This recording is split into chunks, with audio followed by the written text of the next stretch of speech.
Look at it this way, at least it didn't take place in the holidays. Imagine buying gifts for those kids. Whew, they would have been done.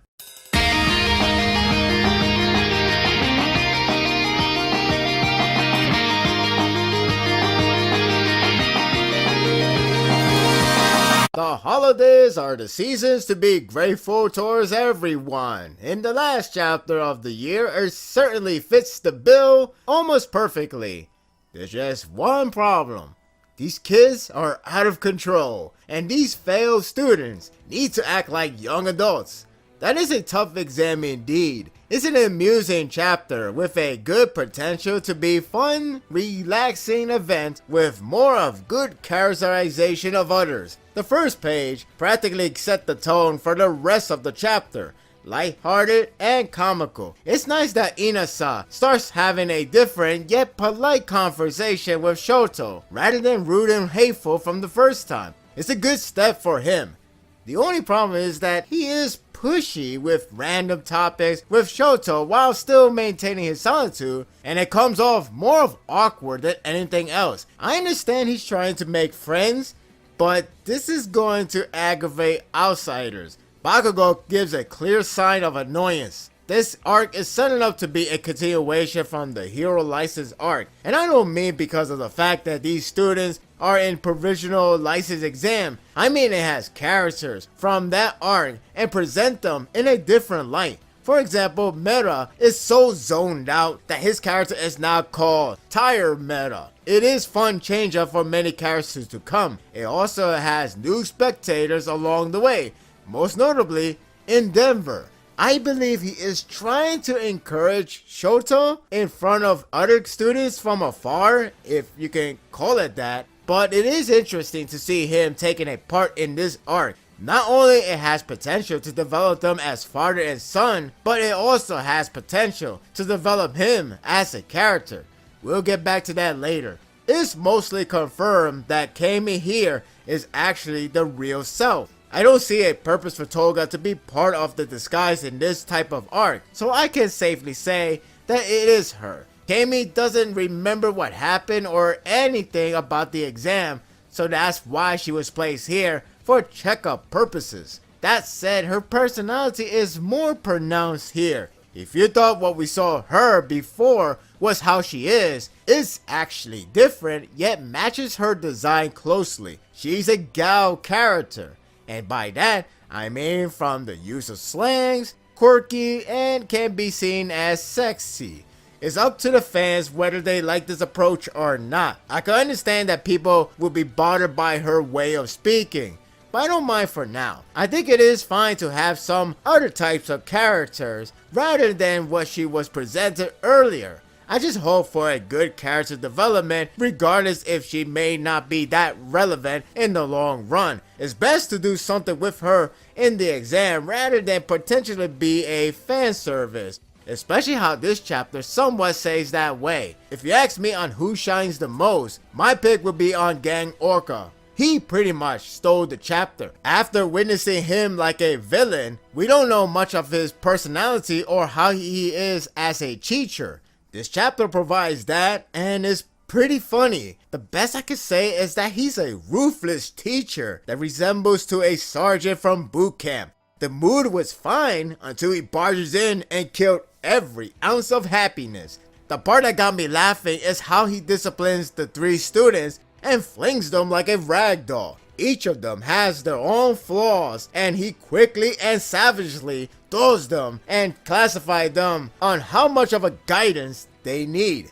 The paneling is done in a good comedic style, which makes the moment hilarious. I didn't think seeing Shota fly like a scrub would happen, but Orca made it possible.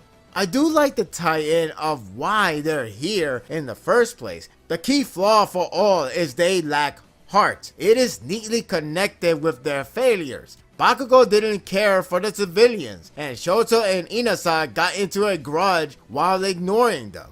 This fits in on why Orca is providing guidance to them with the next major step to their challenge. The build-up feels like it's going to be a harsh and deadly lesson.